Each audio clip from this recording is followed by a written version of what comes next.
अस्सलामुअलैकुम नाजरीन, सालार न्यूज़ चक्सवार।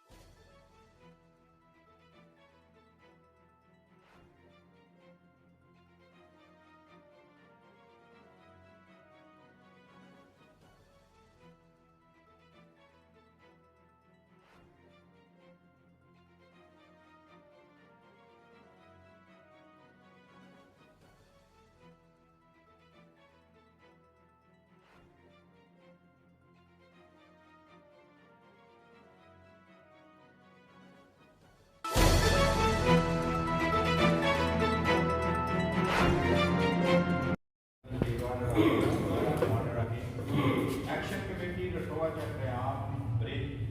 के तमाम अहदेदारान का मैं शुक्रिया अदा करता हूँ कि आपने पिछले एक साल से पर्टिकुलरली रटवा चक्रियाम ब्रिज पे लोगों को मोटिवेट किया, हुक्मरानों को इस तरह उनकी तवज्जो मबजूल करवाई कि ये रटवा चक्रियाम ब्रिज जो 2018 से आगे नहीं बढ़ रहा, 2018 में आखिर में इसका काम हुआ था,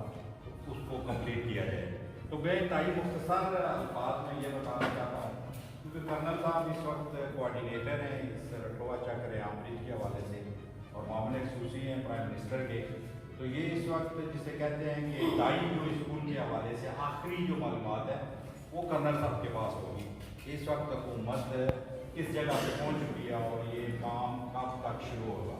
तो वो जब ब्रीफिंग करेंगे तो हमें सारी चीज़ें समझ आ जाएंगी। मैं सिर्फ मुख्तसर ये बताना चाहता हूँ कि ये जो पुल है इसका नामुकम्मल होना सिर्फ एक वजह थी कि इसकी ओनरशिप कोई नहीं ले रहा था। ओनरशिप तो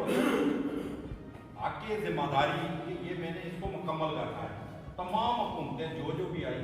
हम डे 1 से इसके साथ मुंसलिक है, मंगला डैम एक्सटेंशन के अगेंस्ट थे हम और आज भी उसके जो कुछ हम तब कह रहे थे 2000 में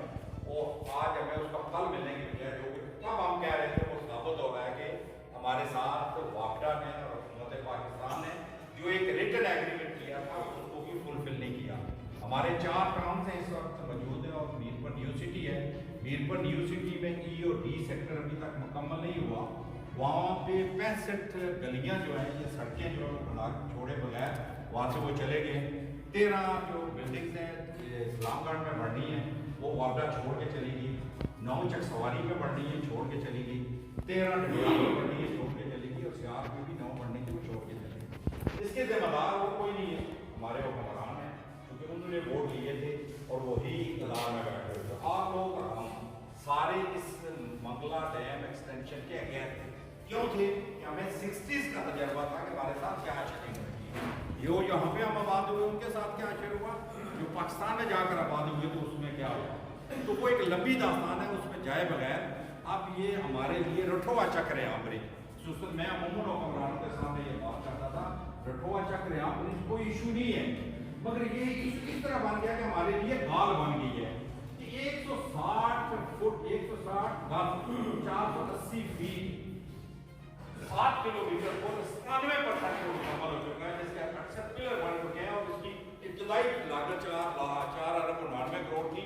2007 में उनका शुरू हुआ, 12 में इसकी डिजाइनिंग तब्दील हुई, 15 में फिर डिजाइनिंग तब्दील हुई, 18 में जाके पता चला कि ये भी नहीं बढ़ सकता, नई सी डिजाइनिंग तब्दील करें। तो मैं मुख्तसर इस पर ख़त्म करता हूँ कि पिछले साल सरदार तनवीर अलियास साहब यहाँ पर तशरीफ लाए, मैं PTI के साथ था, तो हमने जोर लगाया कि किसी तरीका स्कूल को मुकम्मल करवाया जाए। क्योंकि मैं भी दाई हूँ इस हवाले से, मैं समझता हूँ कि मैंने इसके डे 1 से अपना फ़र्ज़ समझा है, अपने बच्चों से भी ज़्यादा है कि मैं मंगला डैम तासरीन के हकूक़ की बात करूँ। तो मसला ये बना हुआ था कि 3 ब्यूरोक्रेट थे आज़ाद कश्मीर के, 2 थे खाना के, कश्मीर अफेयर्स के, वो 5 चाइनीज़ कंपनी के साथ मिलकर यहाँ पे करप्शन करना चाहते थे। उसके मैं अडल जो यहाँ पे जो PD था वो था, उसको भी मुख्तसर करते हैं। उसकी सबसे बड़ी जो अहमियत ये है कि राजा फारूक अदर साहब अपने ज़माने में जब उनको मैंने बात बताई कि ये करना चाहते हैं ये मुकम्मल इसलिए नहीं हो रहा, तो वो डडियाल में आए, फिर मीरपुर में उन्होंने खिताब किया कि मुझे 55 करोड़ रुपये ऑफर की गई है कि अगर आप इस पर सिग्नेचर कर दें तो हम ये 4.5 अरब में मुकम्मल कर लेंगे। मैंने 55 करोड़ रुपये नहीं दिया, मगर उन्होंने ज़्यादती ये की कि इसको मुकम्मल भी नहीं किया। तो मुख्तसर ये आते हैं कि ये मसला क्या बन गया। मसला सिर्फ ये था जो कर्नल साहब के भी गोश इंतजार करके मैं इजाज़त चाहूँगा। मुझे लगता है कि शायद कहीं ये भी वो वहाँ पे ना फंसे हों, مسئلہ یہ تھا جی کہ ایک گروپ کہہ رہا تھا کہ اسے سٹیل برج بنانا ہے، 4.5 ارب میں بنانا ہے، دوسرا کہتا تھا 4.5 ارب روپے نہیں ہے، اس کا اسٹیمیٹ 1 ارب 10 کروڑ روپے تھا، 44 کروڑ روپیہ اس کی انسٹالیشن تھی، 40 کروڑ اس کا وہ بڈنگ تھی جو لینا تھا ہم نے، 26 کروڑ اس کا ٹھیکیدار کا تھا، تو اس کو مکمل کریں۔ مختصر کرتے ہوئے اس میں ہم پھنس گئے کہ سٹیل برج بنانا ہے یا RCC بنانا ہے۔ تو ہم نے پرائم منسٹر کو کہا کہ آپ برائے مہربانی کریں کوئی ایک ایسی اتھارٹی بنائیں کہ یہ پہلے فیصلہ ہو جائے کہ ہم نے سٹیل برج بنانا ہے یا RCC بنانا ہے، اپنی لمٹ میں بنانا ہے، کیونکہ ہمارے پاس 1 ارب 10 ارب روپے 1 ارب 10 کروڑ روپے تو اکاؤنٹ میں پڑے ہوئے ہیں، پاکستان حکومت نے تو دے دیے، ان پہ تو ہم اب الزام لگا ہی نہیں سکتے۔ تو مختصر کرتے ہوئے کہ سردار تنویر الیاس نے دونوں گروپوں کو بٹھایا، ایک طرف وہ جو RCC بنانا چاہتے تھے اور ایک طرف سٹیل برج والا، اور ان کے درمیان میں جنرل توفیق آئی، شاید میں نام غلط نہ پتا، انٹرنیشنل برج کونسل کے وہ بڑے متحرک ممبر ہیں، وہ ریٹائرڈ تھے، ان کو بٹھایا جی کہ آپ ذرا فیصلہ کر کے دیں کہ ہمیں RCC بنانا ہے یا ہمیں سٹیل برج بنانا ہے۔ تو جو ان دونوں گروپوں سے پوچھا جی کہ آپ کو یہ بات متفق ہے کہ جو فیصلہ کریں گے آپ دونوں گروپ مان جائیں گے جو بیوروکریٹ تھے؟ تو انہوں نے کہا جی کر لیں گے۔ تو انہوں نے 15 منٹ میں فیصلہ کر دیا جی کہ یہ RCC پل بنے گا اور یہ بن سکتا ہے، اور 1 ارب 10 کروڑ میں یہ بن سکتا ہے۔ صرف آپ کا مسئلہ یہ ہے کہ اس کو تبدیل کرنا پڑے گا، اس کو ڈیزائن کو، اور ڈیزائن آپ کا P&D جو پاکستان ہے اسے اپروول لے لیں اور اس کے بعد اس کا کام شروع کر دیں۔ ہم نے زور لگایا، یہیں پہ اناؤنس کروا دیا کہ تھوڑا سا ریکارڈ پہ رہے جی کہ کمیٹی کون ہے۔ یاسر سلطان صاحب منسٹر تھے، ان کی سربراہی میں کمیٹی بن گئی کہ آپ نے P&D سے ڈیزائن تبدیل کروا کے اس پہ کام شروع کروانا ہے۔ تو وہ پھر کمیٹی ہی رہی، انہوں نے RCC نہ بنایا۔ پھر اسپیکر صاحب جو انوار الحق صاحب تھے، ان کی سربراہی میں وہاں پہ ریز کیا، قاسم مجید صاحب نے ایک پوائنٹ آف آرڈر، انہوں نے کہا جی ہم آپ کو کمیٹی میں ڈال دیتے ہیں، تو پھر دوسری کمیٹی بن گئی، اس کا بھی اجلاس نہیں ہوا۔ سو اس وقت میری دانست میں جو ہے آخری بات جو کرنل صاحب کے لیے ہے اور زیادہ بہتر بتا سکیں گے کہ پہلی دفعہ مجھے اس پہ خوشی ہوئی کہ آپ لوگ نکلے، بجلی بلات کے حوالے سے سٹینڈ لیا، آپ نے بجلی کے بل نہیں جمع کروائے، اور رٹھوا چکریام برج بھی اس ایشو میں شامل تھا۔ تو اس کی وجہ سے انوار الحق صاحب نے اونرشپ لی کہ جی میں اس کو آپ جو کہہ رہے ہیں اس کو میں بنوا کے دوں گا۔ اب جس طرح ہمارے ساتھ ان کے مذاکرات ہوئے، ہمارے پاس ان کی اطلاع یہ ہے جی کہ میں نے یہ 2 ارب روپے وہاں سے لے لیے ہیں، 1 ارب 10 کروڑ آپ کا ادھر پڑا تھا، یہ 3 ارب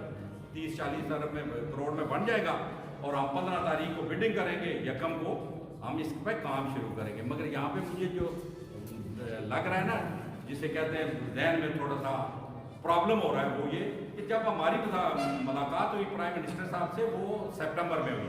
تو وہ کہتے ہیں جی عارف صاحب یہ تو ہم نے کرنل صاحب جو وہاں پہ موجود تھے، اس پہ تو ہم نے 80% کام کیا ہوا ہے۔ اب وہ سپٹمبر میں اگر 80% کام مکمل تھا تو اب تو شروع ہو جانا چاہیے تھا۔ اب جو آخری ملاقات ہوئی تو مجھے کہتے ہیں جی کہ وہ آپ تو کہہ رہے ہیں وہ 70% تو کام مکمل ہے، ہم بڈنگ دینے لگے۔ سو میرا آخری نقطہ یہی ہے کرنل صاحب کہ یہ جو P&D ہے پاکستان، اس سے جو ڈیزائن تبدیل ہے اس کا ایشو ہے، تو اس کو اگر آپ حل کر لیں گے تو یہ جلدی شروع ہو جائے گا۔ مجھے یہ خوشی ہے کہ پہلی دفعہ آزاد کشمیر کی کسی حکومت نے اونرشپ لی ہے کہ ہم اس کو مکمل کریں گے۔ ہم توقع رکھتے ہیں کہ اب ایک اسائنمنٹ کرنل صاحب کو ملی ہے اور اسی حلقے کے ساتھ ان کا تعلق ہے، تو یہ زیادہ ایفرٹس کر کے، زیادہ اپنا مسئلہ سمجھ کے کہ جو اونرشپ دی ہے اس کو مکمل کروانے کی کوشش کریں گے۔ میں پھر سرفراز صاحب، رجوروی صاحب، ارشد صاحب، طارق صاحب، ان کا شکریہ ادا کرتا ہوں کہ انہوں نے بھی اس مسئلے کو پچھلے 1 سال سے جو گراؤنڈ فیلڈ ہے اس کو متحرک رکھا اور اس کو